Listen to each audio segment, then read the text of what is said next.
اعوذ باللہ من الشیطان الرجیم بسم اللہ الرحمن الرحیم افوض امری اللہ ان اللہ بصیر بالعباد رب اشرح لی صدری ویسر لی امری واحلل عقدۃ من لسانی یفقہوا قولی۔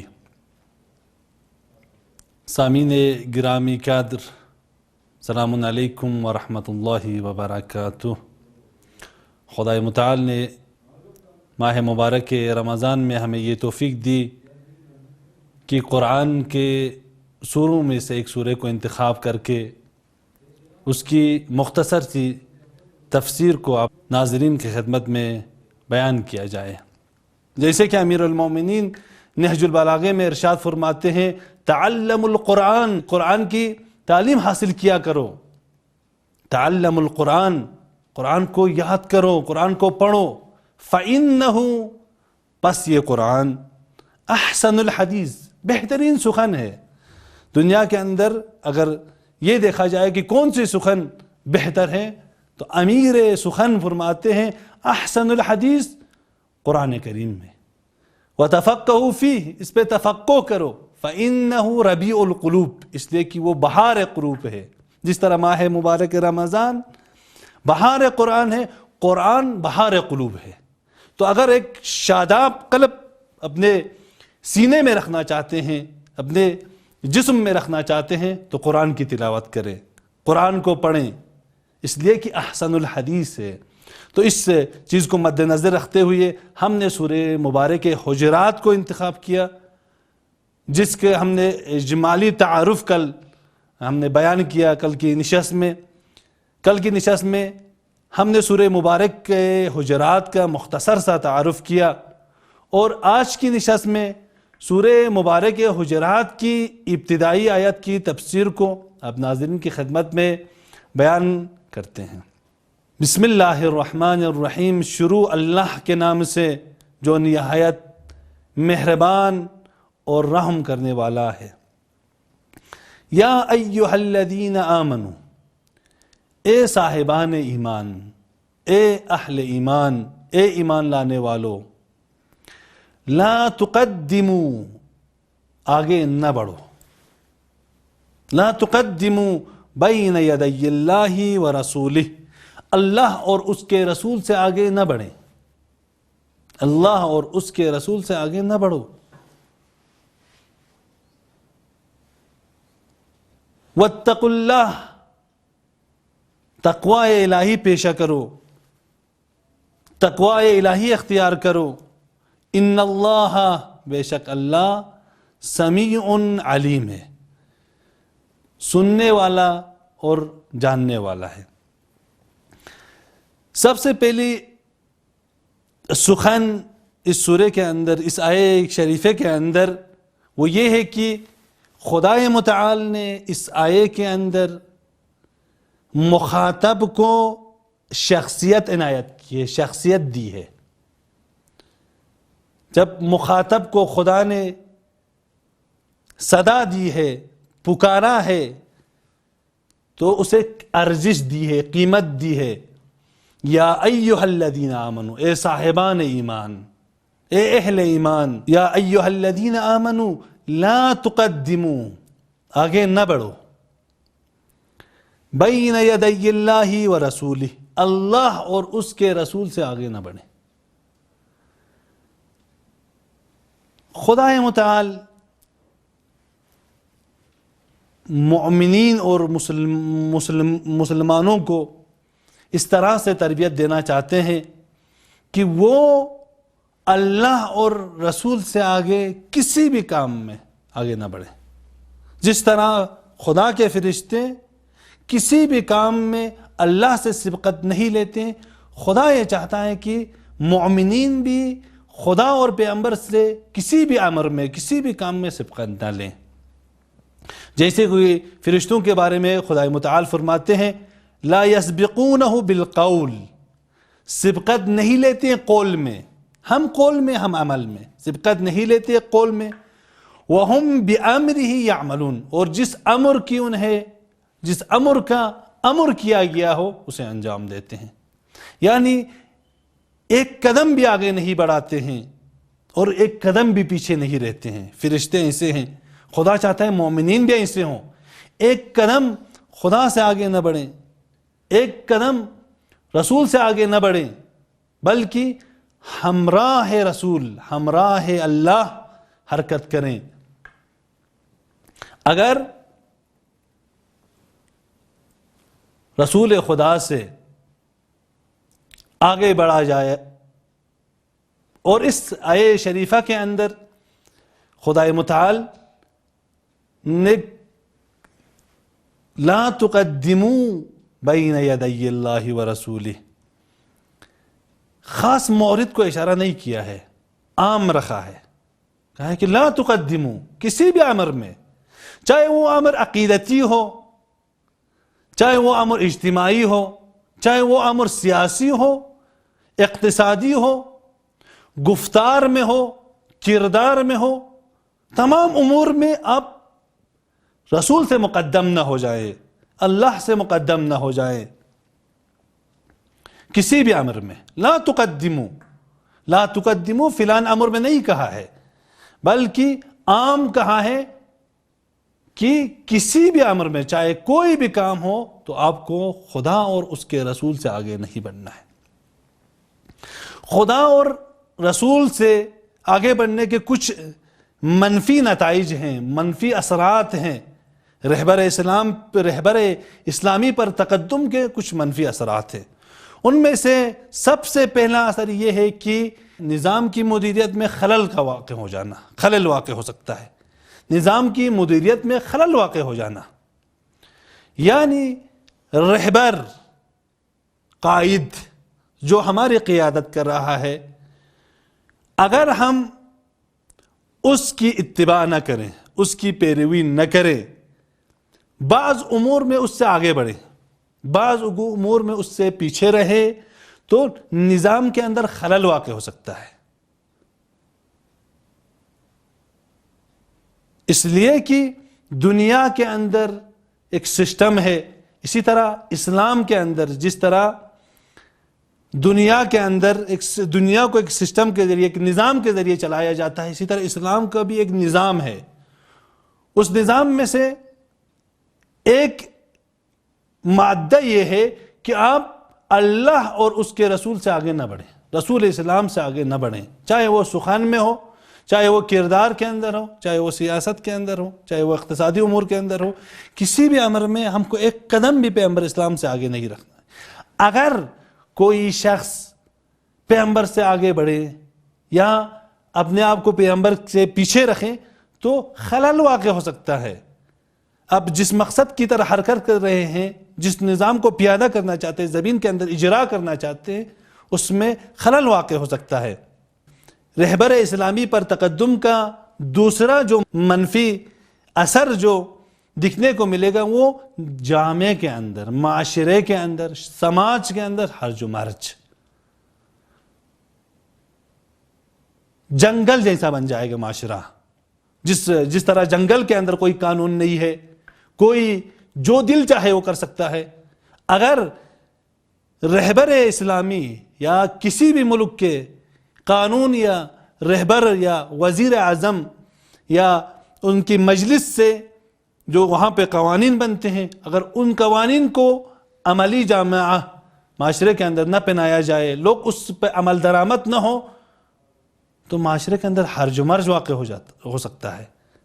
جیسے کہ جنگل کے اندر آپ دیکھیں، وہاں پر کوئی قانون نہیں ہے، جو جس کا دل نے جس طرح چاہا انجام دیتے ہیں، جو چاہے انجام دیتے ہیں۔ اسی لیے خدا متعال فرماتے ہیں وَلَا تُقَدِّمُوا بَيْنَ يَدَيِ اللَّهِ۔ قرآن جو اللہ کی کتاب ہے، جو قانون اسلام ہے، اس سے جو کچھ اس میں کہا گیا اس پہ اطاعت کرنے کی ضرورت ہے، عمل کرنے کی ضرورت ہے۔ اور جو کچھ پیغمبر اسلام نے بیان کیا ہے، چاہے وہ کردار کے ذریعے ہو، رفتار کے ذریعے ہو، قول کے ذریعے ہو، فعل کے ذریعے ہو، تقریر کے ذریعے ہو، جیسے کہ دعائے شعبانیہ کے اندر ہم نے پڑھا المتقدم لهم مارق والمتأخر عنهم زاہق واللازم لهم لاحق۔ جو لوگ پیچھے رہے ہیں وہ بھی ہلاک ہو جائیں گے، جو آگے بڑھے ہیں وہ بھی ہلاک ہو جائیں گے، بلکہ ہمراہ ہونا ہے، ساتھ میں چلنا ہے، جو پیچھے رہیں گے وہ بھی گمراہ ہو جائیں گے۔ اسی لیے حدیث ثقلین کے اندر بھی پیغمبر اسلام فرماتے ہیں کہ آپ قرآن اور اہل بیت کے ساتھ چلیں، نہ ایک قدم پیچھے رہیں نہ ایک قدم آگے بڑھیں۔ ہم قرآن کو پکڑیں، ہم اہل بیت کو پکڑیں، ایسا نہیں، تب جا کر لن تضلوا ہے، اب گمراہ نہیں ہو جائیں گے۔ آپ قرآن کو تھامیں گے، اہل بیت کو چھوڑ دیں گے، آپ قرآن کو تھامیں گے، قانون خدا کو تھامیں گے، رہبر خدا کو چھوڑ دیں گے، رہبران خدا کو ترک کریں گے، تو وہاں پر بھی گمراہی ہے۔ لن تضلوا کب ہے؟ جب آپ دونوں کو ساتھ تھامیں گے، نہ آگے بڑھیں گے نہ پیچھے رہیں گے۔ تاریخ میں بہت ساری مثالیں ہیں، جو لوگ خدا اور رسول سے پیچھے رہیں وہ ہلاک ہو گئے، جو آگے بڑھے وہ بھی ہلاک ہو گئے۔ لا تقدموا بین یدی اللہ، اللہ اور اس کے رسول سے مقدم نہ ہو جائیں۔ تاریخ کے اندر بھی بہت سارے نمونے ہیں کہ ہم بعض نمونوں کو یہاں پر بیان کریں گے کہ تفاسیر کی کتابوں کے اندر یہ روایات موجود ہے کہ بعض افراد نے پیغمبر اسلام کی قربانی کرنے سے پہلے قربانی کے بکرے کو ذبح کر دیا، تو یہ آیت نازل ہو گئی، لا تقدموا بین یدی اللہ ورسولہ، آگے مت بڑھو اللہ اور یدی اللہ ورسولہ، اللہ اور اس کے رسول سے آگے نہ بڑھو۔ دوسرا نمونہ جو تفاسیر کی کتب کے اندر ہے وہ یہ ہے کہ پیغمبر اسلام نے ایک گروہ کو تبلیغ کی خاطر قبیلے بنی عامر میں بھیجا۔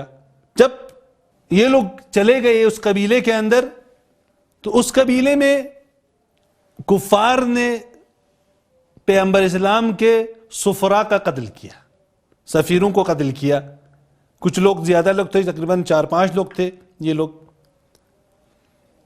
قتل کیا۔ تو ان میں سے 3 نفر بھاگ نکل گئے وہاں سے، اس قبیلے سے فرار کیا ان لوگوں نے۔ راستے میں جب یہ لوگ آ رہے تھے تو بنی عامر کے کچھ لوگ قبیلے سے کام کے لیے شہر سے باہر گئے تھے، وہ آ رہے تھے شہر میں۔ جب ان لوگوں نے دیکھا کہ یہ افراد قبیلے بنی عامر کے ہیں، ان 2 افراد کو ان لوگوں نے، ان مسلمانوں نے پکڑا اور ان کو ان دوستوں کے بدلے ذبح کر دیا، قتل کیا۔ حالانکہ پیغمبر کی طرف سے کوئی اجازت نہیں تھی انہیں، اور یہ مجرم بھی نہیں تھے، گناہ کسی اور نے انجام دیا ہے، سزا کسی اور کو نہیں ملنی چاہیے اسلام کے اندر۔ تو پیغمبر اسلام نے جب خبر یہ ملی تو کہتے ہیں کہ یہ آیت نازل ہو گئی، لا تقدموا بین یدی اللہ ورسولہ، اللہ اور اس کے رسول سے آگے نہ بڑھیں۔ قوم بنی تمیم نے، اور تیسرا جو نمونہ تفاسیر کی کتب کے اندر ہے وہ یہ ہے کہ بنی عامر نے پیغمبر اسلام صلی اللہ علیہ وآلہ وسلم سے خواہش کی کہ ہمارے ہاں ایک امیر بھیجیں، آپ ایک رہبر بھیجیں، ایک قائد بھیجیں ہمارے پاس، ایک خلیفہ بھیجیں ہمارے پاس۔ پیغمبر اسلام کے جب یہ خبر پیغمبر اسلام کو ملی تو پیغمبر اسلام کے اطراف میں اصحاب بھی بیٹھے تھے۔ خلیفہ اول نے کہا کہ یا رسول اللہ فلانی شخص کو بھیجیں آپ، خلیفہ ثانی نے فلان شخص کو معرفی کیا۔ تو پیغمبر کے اطراف میں مشاجرہ ہونے لگا۔ ابھی پیغمبر اسلام نے لب کو نہیں کھولے ہیں، لب کو تر نہیں کیے ہیں، لوگ نمائندوں کے بارے میں لٹ کھڑانے لگے، مشاجرہ کرنے لگے پیغمبر کی بزم میں۔ تو یہ آیت نازل ہو گئی، لا تقدموا بین یدی اللہ ورسولہ ولا ترفعوا اصواتکم کی آیت، دوسری آیت ہے لا تقدموا بین یدی اللہ، اللہ اور اس کے رسول سے آگے نہ بڑھے۔ اور ایک دوسرا مورد ہے امام معصوم نے ایک شخص کو کہا کہ اس دعا کو پڑھو، لا الہ الا اللہ، یہاں تک کہ یحیی و یمیت۔ سننے والے نے اپنی طرف سے ایک جملے کو اضافہ کیا، کہا یمیت و یحیی۔ امام نے فرمایا کہ آپ کا جملہ درست ہے، آپ کا جملہ صحیح ہے، لیکن میں نے نہیں کہا تھا، میں نے نہیں کہا تھا۔ آپ اپنی طرف سے جملہ اضافہ نہیں کر سکتے ہیں، اس کا اثر ختم ہو جائے گا۔ فلان چیز کو امام معصوم نے کہا ہے کہ یہاں تک پڑھیں، آپ اضافہ کرتے جائیں گے، اگرچہ آپ کے جملہ درست ہوں، مضمون کے ساتھ مشابہت رکھتے ہوں، لیکن امام معصوم نے نہیں کہا ہے تو غلط ہے، نہیں کرنا چاہیے۔ جیسے کہ اس کا اثر ختم ہو جائے گا۔ جیسے کہ تسبیحات 34 33 تسبیحات حضرت زہرا، اب 34 مرتبہ اللہ اکبر، 33 مرتبہ الحمدللہ، 33 مرتبہ سبحان اللہ ہے۔ ایک آدمی کہے کہ نہیں بھائی میں 35 مرتبہ پڑھتا ہوں، میں 37 مرتبہ پڑھتا ہوں، میں ہاں پڑھ سکتا ہے، لیکن اس کا جو اثر ہے وہ ختم ہو جائے گا۔ تو امام معصوم نے اس آیے کی تلاوت کی، لا تقدموا بین یدی اللہ و رسولہ، اللہ اور اس کے رسول سے پر مقدم نہ ہو جائے۔ اسی طرح کوئی ایسا عمل جو پیغمبر نے بیان نہیں کیا ہو یا پیغمبر اسلام نے بیان کیا ہو، اسے حذف کیا جائے شریعت سے، دین سے، یا بدعات کا ایجاد کرنا یا احکام الہی کو کم کرنا۔ ایک کام کو پیغمبر اسلام نے کرو کہا تھا، اسے نہ کرنا، جسے ایک کام ایسا کام جسے پیغمبر اسلام نے کیا ہی نہیں ہے اپنی زندگی میں، تو اسے انجام دینا۔ جیسے کہ پیغمبر اسلام صلی اللہ علیہ وآلہ وسلم کے زمانے میں ازدواج موقت شادیاں مباح تھیں، اور قرآن کے اندر بھی صریح آیہ کریمہ موجود ہے، شرعی دلیل، قانونی دلیل، اور پیغمبر اسلام کے زمانے میں اصحاب انجام دیا کرتے تھے۔ اس میں بالکل اتفاق ہے کہ تمام مسلمین اس بات پر اتفاق رکھتے ہیں کہ پیغمبر اسلام صلی اللہ علیہ وآلہ وسلم کے زمانے میں ازدواج موقت موجود تھا، شریعت کے اندر تھا، لیکن خلیفہ دوم کے زمانے میں اس نے کہا میں حرام کرتا ہوں، جس کام کو پیغمبر اسلام نے نہیں کیا تھا، پیغمبر اسلام نے نہیں کیا تھا، حلال کیا تھا، اسے میں آ کر حرام کروں۔ یہ لا تقدمو ہے، لا تقدمو بین یدی اللہ و رسولہ کا ایک مصداق ہے، جسے خلیفہ دوم نے انجام دیا، جو چیز شریعت کے اندر تھی اسے حذف کر دیا۔ اسی طرح 8ویں ہجری میں پیغمبر اسلام فتح مکے کے لیے جب مدینے سے حرکت کی، پیغمبر اسلام نے مدینے سے حرکت کیا، اور بعض مسلمان روزے کی حالت میں تھے، اور ان لوگوں نے افطار نہیں کیا، جبکہ انہیں معلوم تھا، جبکہ یہ بیان کیا گیا تھا کہ مسافر کے لیے روزہ نہیں ہے۔ ان لوگوں نے کہتے ہیں نا، دیگ سے زیادہ کبھی چمچہ گرم ہوتا ہے، کچھ لوگ اپنے آپ کو انقلابی سمجھتے ہیں، شریعت میں مومن اپنے آپ کو سمجھتے ہیں۔ کبھی کبھار آپ لوگوں نے دیکھا ہوگا کہ کچھ لوگ رکوع کی حالت میں، جب جماعت کی صورت میں ہے، رکوع کی حالت میں ہوتے ہیں یا سجدے کی حالت میں ہوتے ہیں، تو امام کھڑا ہو جاتے ہیں، وہ سجدے میں رہ جاتے ہیں۔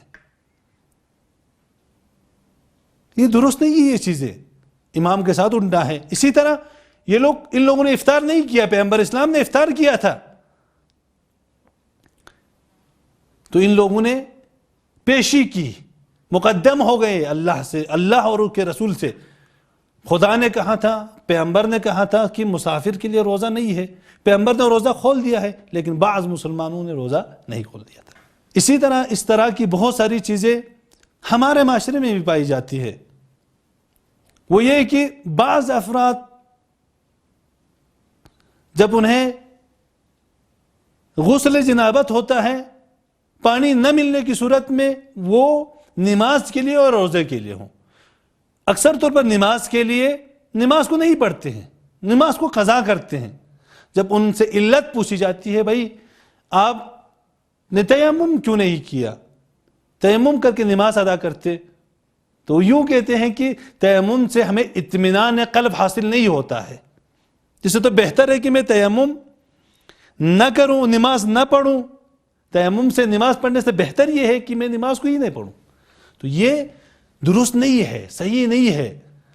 اہل بیت عصمت و طہارت اور پیغمبر اسلام نے شریعت کے اندر ان چیزوں کو رکھا ہے کہ آپ پانی نہ ملنے کی صورت میں آپ وضو کریں، پانی نہ ملنے کی صورت میں آپ تیمم کریں۔ تو ایک مسلمان کو مطیع ہونا چاہیے، پیغمبر کے مطیع ہونا چاہیے، مطیع ہونا چاہیے، مطیع خدا، مطیع رسول، مطیع اہل بیت ہونا چاہیے۔ تو اس سورہ کا خلاصہ یہ ہوا کہ کسی بھی امر میں، کسی بھی کام میں، چاہے وہ سیاسی ہو، اجتماعی ہو، فرہنگی ہو، کسی بھی امر میں خدا اور اس کے رسول سے ایک قدم بھی آگے نہیں رکھنا ہے اور خدا اور رسول سے پیچھے بھی نہیں رہنا ہے۔ واللازم لہم لاحق، جو ساتھ میں چلنا ہے اور نجات حاصل کرنا ہے۔ جو لوگ پیغمبر سے پیچھے رہیں وہ بھی ہلاک ہو جائیں گے، جو خدا سے پیچھے رہیں وہ بھی ہلاک ہو جائیں گے، جو آگے بڑھیں وہ بھی ہلاک ہو جائیں گے۔ تو انہی کلمات کے ساتھ سورہ حجرات کی تفسیر کو یہیں پہ اختتام کرتے ہیں۔ انشاءاللہ آئندہ آنے والے جلسوں میں ہم سورہ حجرات کی دوسری آیت کی تفسیر کریں گے۔ آخر میں خدائے متعال سے یہ دعا کرتے ہیں، پروردگارہ قرآن کو صحیح معنوں میں ہمیں پڑھنے، قرآن کو درک کرنے کی ہمیں توفیق عطا فرما۔ ربنا تقبل منا انک انت السمیع العلیم۔